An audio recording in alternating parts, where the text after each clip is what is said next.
just a little bit of an overview of Lent, especially the readings that we'll be getting, especially at daily Mass, is that there are three themes that fly throughout all of Lent. The first theme is, how should we live? We heard this in the first reading, choose life. And the psalm as well about, blessed is the one who follows not the counsel of the wicked. So we see this clearly, and especially at the beginning of Lent, we have a lot of those readings about how we should be living.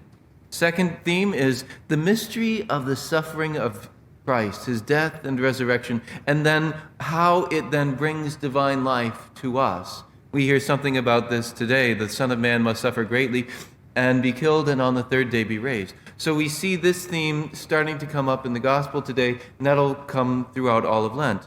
The suffering, death, and resurrection of Christ, and what that means for us. The third theme is the mystery of suffering of Christ himself from his inner heart, an invitation for us then to share in his suffering, to contemplate his suffering in his heart, in his inner life. We see this most often as we go along in the Psalms. Those will come up mostly in the Psalms as we move closer and closer to Holy Week. So these three themes, how should we be living? How the death and resurrection of Christ then brings divine life to us, and then the third, the inner mystery of Christ, and how we can enter in, sharing in that mystery of his suffering and death and then resurrection. So there'll be a test tomorrow. But so in the first reading, what struck me, here we have this invitation by Moses and ultimately by God to follow the Lord our God. There's this choice. Follow the Lord your God. And he says, if you follow me, you will have life, you will grow.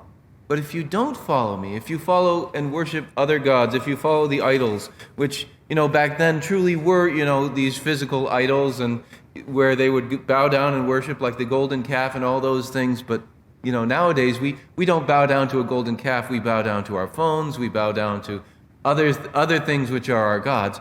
But there's this invitation, he says, if you follow those things, you will have death.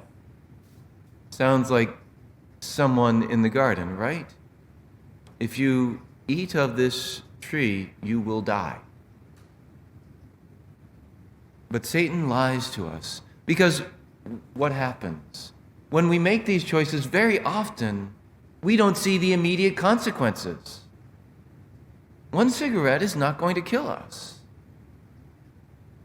But eventually, many cigarettes could give us cancer, could give us high blood pressure, could give us all sorts of other issues, emphysema and whatever else, because of so many of those choices.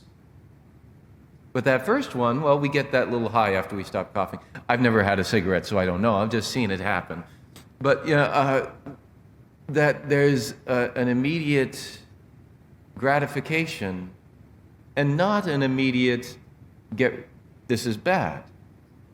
We see this in our choices in food.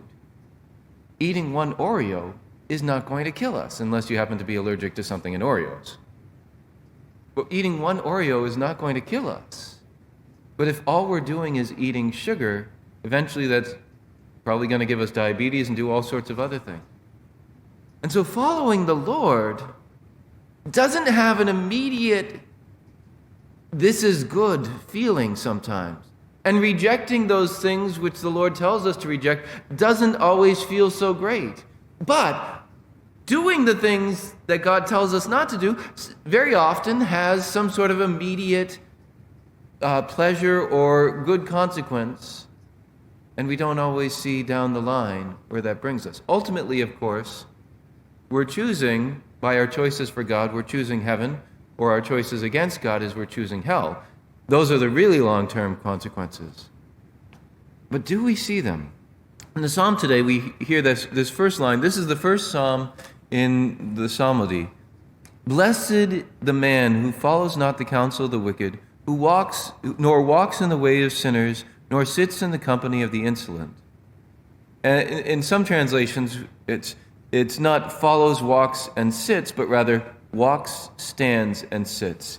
That there's this gradual growth. Blessed the man who walks not in the counsel of the wicked. Okay, I'm walking by. Okay, I'm seeing this. I'm hearing this. What's going on? Okay. Or stands in the way of sinners. Okay, I'm not walking away from it now. I'm not just passing it by. I'm staying in the way of sinners. Or I get really comfortable. I'm going to sit in the company of the insolent.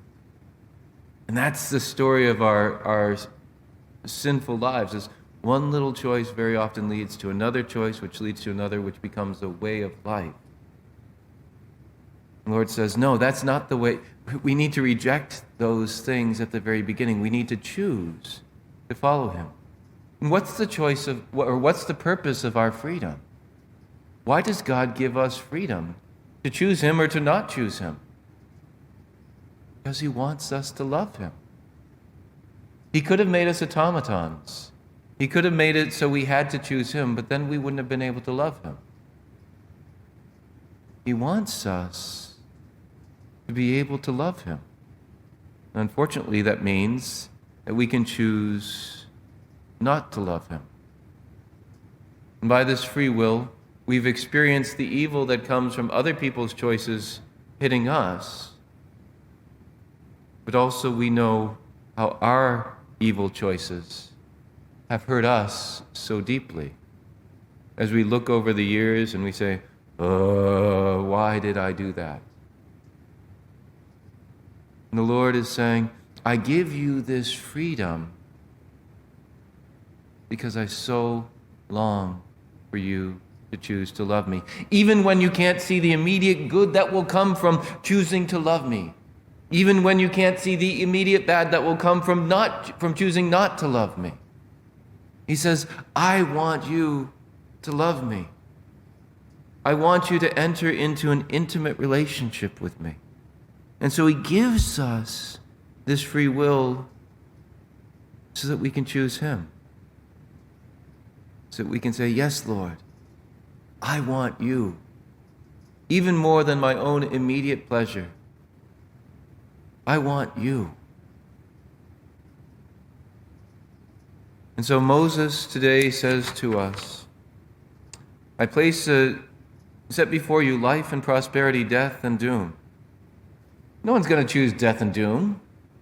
And yet, we very often do when we don't look beyond. And He says, choose life. Choose the Lord. Choose to love and serve the Lord. Follow Him with your whole heart, mind, soul, and strength. And so this is our call this Lent. This is our call this Lent, to choose life, to choose God.